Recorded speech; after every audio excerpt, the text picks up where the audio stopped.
할렐루야. 오늘 아침도 예배의 자리로 나오신 여러분들을 환영하며 축복합니다. 저희 함께 기도하심으로 예배로 나아가도록 하겠습니다. 사랑과 은혜가 풍성하신 하나님, 오늘도 우리가 주님을 바라보며 나아가기를 소망합니다. 우리의 모든 삶도 주님으로부터 시작되었고 또 주님으로부터 나아감을 우리 고백합니다. 하나님, 우리 삶 가운데 주님만이 우리 삶의 목적이 되어주시고 우리 주님만이 예배의 대상이 되어주시옵소서. 오늘도 주님 한 분만을 예배하며 나아가오니 우리 삶의 모든 우상들을 버리게 하시고 오직 주님만 바라보며 예배하는 모든 성도들 되게 하여 주시옵소서. 오늘도 그렇게 우리 삶을 인도하시고 함께 하실 주님을 찬양합니다. 감사합니다. 예수 그리스도의 이름으로 기도드립니다. 아멘.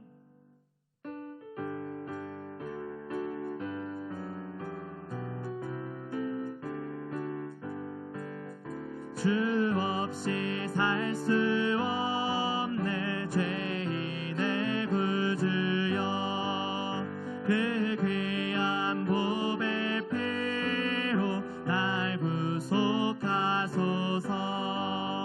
구주의 사랑으로 들리신 보혈이 내 소망 나의 위로 내 영광 됩니다. 주 없이 살 수 없네 나 혼자 못 서리. 힘없고 부족하며 지혜도 없도다. 내 주는 나의 생명 또 나의 힘이라. 주님을 의지하여 지혜를 얻으리. 주 없이 살 수 없네 내 주는 아신다. 내 영의 깊은 강구 마음의 소원은 주밖에 나의 마음 네 알아주리요. 내 마음 위로하사 평온케 하시네. 주 없이 살 수 없네 세월이 흐르고 이 깊은 고독 속에 내 생명 끝나도 사나운 풍랑일 때 날 지켜주시니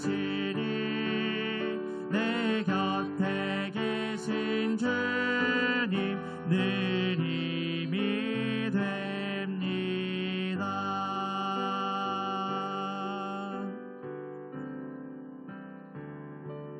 사랑합니다 나의 예수님. 사랑합니다 아주 많이요.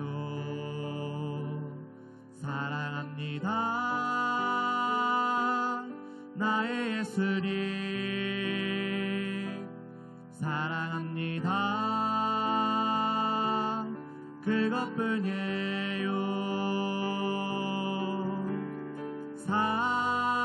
사랑한다 하더라. 내가 너를 잘하노라. 사랑한다 내 딸아. 내게 축복 더하노라. 사랑합니다. 사랑합니다 나의 예수님. 사랑합니다 아주 많이요. 사랑합니다 나의 예수님. 사랑합니다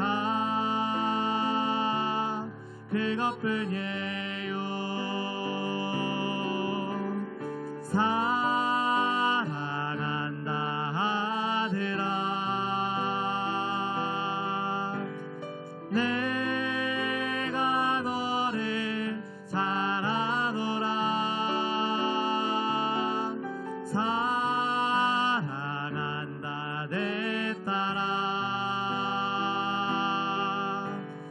내게 축복 더하노라. 살아간다 아들아, 살아간다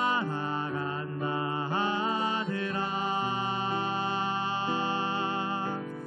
내가 너를 사랑하노라.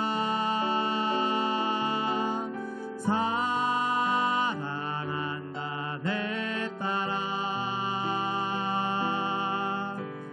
내게 축복 더하노라.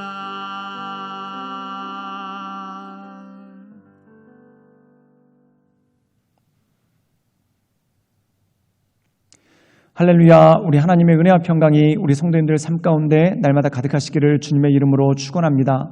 로마서 11장에서는 계속해서 하나님께서 이방인들을 택하신 이유, 또한 하나님께서 이방인들을 통해 하나님의 역사를 이루시는 그 능력에 대해서 언급하고 있습니다. 그런데 중요한 것이 있습니다. 그것이 뭐냐면 구약의 율법과 또한 예언자들의 예언을 알고 있는 이스라엘 백성들, 유대인들은 예수님을 믿지 않고 그들의 마음이 강팍해졌습니다. 그런데 로마인들, 그리고 헬라인들, 즉 그리스인들이죠. 즉 구약의 뿌리가 전혀 없는 그들이 오히려 예수님을 믿고 교회를 부흥케 되고 또한 그것 가운데 그 은혜를 누리며 나가는 그 모습이 있는 것을 보게 됩니다. 그런데 사도 바울이 그것에 대해서 경계를 하죠. 즉 높은 마음을 품지 말라라고 언급을 하고 있습니다. 이것은 우리의 힘이나 우리의 능력이 아니라 전적인 하나님의 부르심의 은혜이다. 그럼 높은 마음을 품지 않고 어떻게 해야 됩니까? 그 은혜에 감사함으로 온전한 삶을 살아가는 것이 중요하다는 것이죠. 그 감사의 첫 번째는 무엇입니까? 바로 하나님을 예배하고 하나님을 찬양하는 것입니다.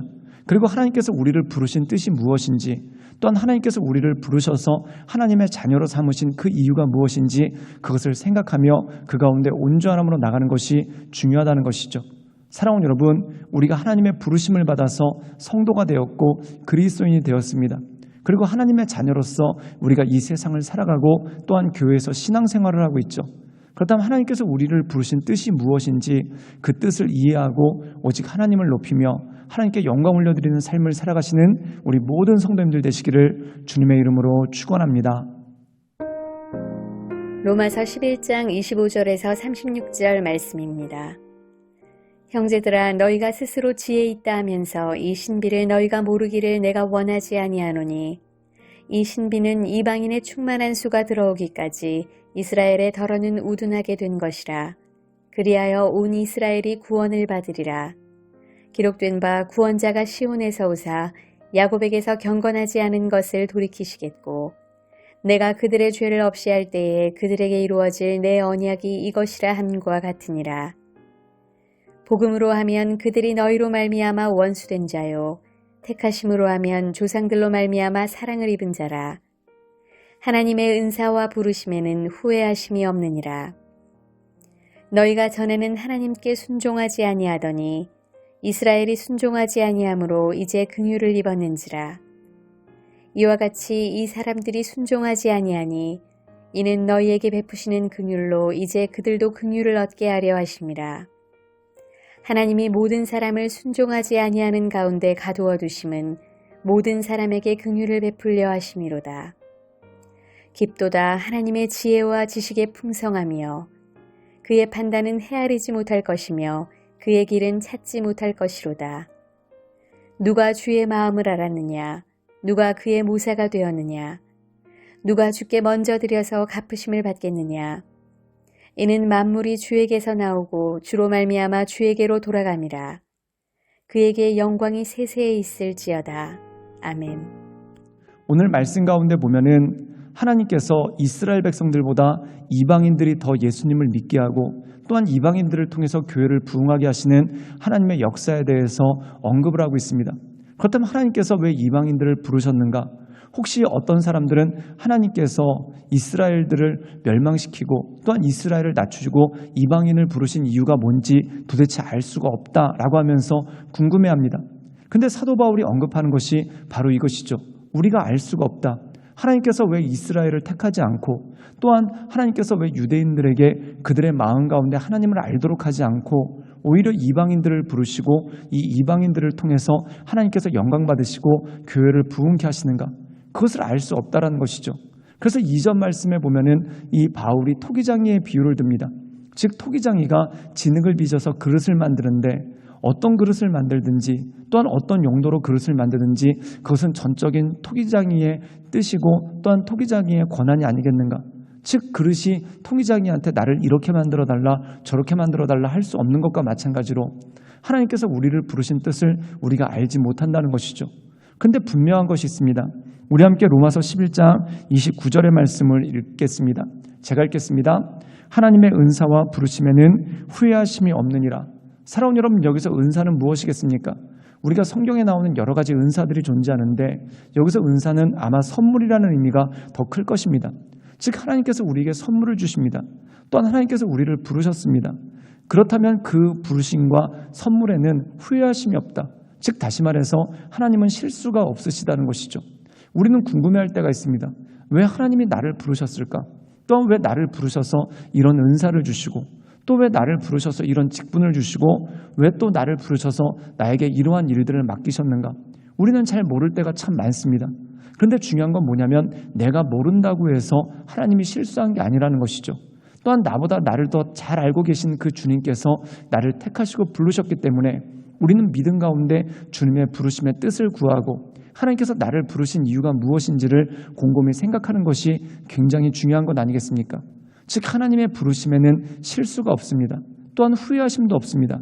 즉 하나님께서 나를 부르신 까닭이 있고 이유가 있기 때문에 우리가 영적인 성장이라는 것은 하나님께서 우리를 부르신 이유와 또한 그 부르신 까닭을 알아가며 그것에 합당한 삶을 살아가는 것, 이것이 바로 성도의 모습이라는 것이죠. 즉 우리의 지혜와 우리의 뜻으로 알 수 없기 때문에 하나님의 뜻을 기다리고 하나님의 역사를 바라보는 것이 너무나 중요하다는 것입니다. 그래서 사도 바울은 이렇게 노래합니다. 우리 함께 로마서 11장 33절의 말씀을 읽도록 하겠습니다. 제가 읽겠습니다. 깊도다 하나님의 지혜와 지식의 풍성하며 그의 판단은 헤아리지 못할 것이며 그의 길은 찾지 못할 것이로다. 오늘 말씀 가운데 보면은 하나님의 지혜와 지식의 풍성함이 깊다라고 이야기합니다. 즉 바닷물처럼 깊다라는 것이죠. 헤아릴 수가 없다라는 거예요. 또한 하나님께서 판단하시는 그 판단, 선택하시는 것들, 또한 부르시는 이유, 우리는 그것을 알 수도 없고 또한 측량할 수도 없다라는 것입니다. 그러나 우리가 믿음 가운데 서는 이유는 무엇입니까? 왜 하나님께서 유대인들이 아닌 이방인들을 택하셨는지, 왜 하나님께서 핍박자로 앞장섰던 바울을 택해서 사도를 삼으셨는지 우리는 그 이유를 도대체 알 수가 없습니다. 그러나 내가 모른다고 해서 하나님이 실수하신 것이 아니라는 것이죠. 그렇다면 신앙이란 무엇입니까? 나를 부르신 하나님의 뜻을 알아가는 과정이라는 것이죠. 그리고 하나님께서 나를 부르시고 나에게 어떤 직분을 맡기셨을 때 거기에는 어떤 실수도 없습니다. 그러므로 우리가 주님을 신뢰하고 주님을 바라봄으로 하나님의 인도하신 가운데 나가는 것, 또한 그분의 역사하신 가운데 서나가는 것이 너무나 중요한 것이죠. 그러므로 사랑하는 여러분, 우리가 이 세상 살아가는 모든 것들이 하나님의 은혜입니다. 때때로 우리가 시편 23편에 나와 있는 것처럼 여호와는 나의 목자시니 내게 부족함이 없으리로다라는 고백이 있습니다. 즉 때때로 양들은 목자가 왜 우리를 이런 길로 인도하는지 또 왜 목자가 우리를 이렇게 하는지 알지 못할 때가 있습니다. 그런데 그 이유는 뭐냐면 목자가 양을 사랑하고 돌보기 위해서 그 모든 일들을 한다는 것이죠. 그러므로 사랑하는 여러분, 우리의 삶도 마찬가지입니다. 때로 우리의 지식과 지혜로 하나님의 뜻을 알 수도 없고 왜 나에게 이런 상황을 주시는지 또한 왜 나에게 이런 일들이 일어나게 하시는지 알 수 없습니다. 그러나 모든 것을 합력하여 선을 이루게 하시는 그 하나님의 뜻과 또한 하나님의 지혜를 믿고 신뢰함으로 날마다 믿음의 길을 걸어가시는 우리 모든 성도들 되시기를 주님의 이름으로 축원합니다. 함께 기도하시겠습니다.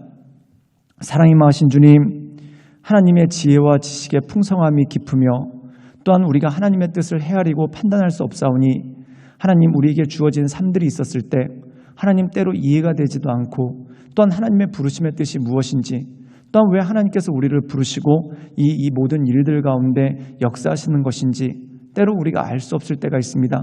그러나 주님의 선한 뜻이 있음을 믿으며 또한 실수가 없으신 주님께서 가장 정확하게 내 삶 가운데 역사하심을 믿으며 내가 온전함으로 날마다 주 앞에 나갈 수 있도록 주님 우리를 이끌어 주시고 우리 가운데 역사하여 주시옵소서. 주님께 모든 걸 위탁드리오며 살아서 역사하시는 주 예수 그리스도의 이름으로 감사하며 기도드리옵나이다. 아멘.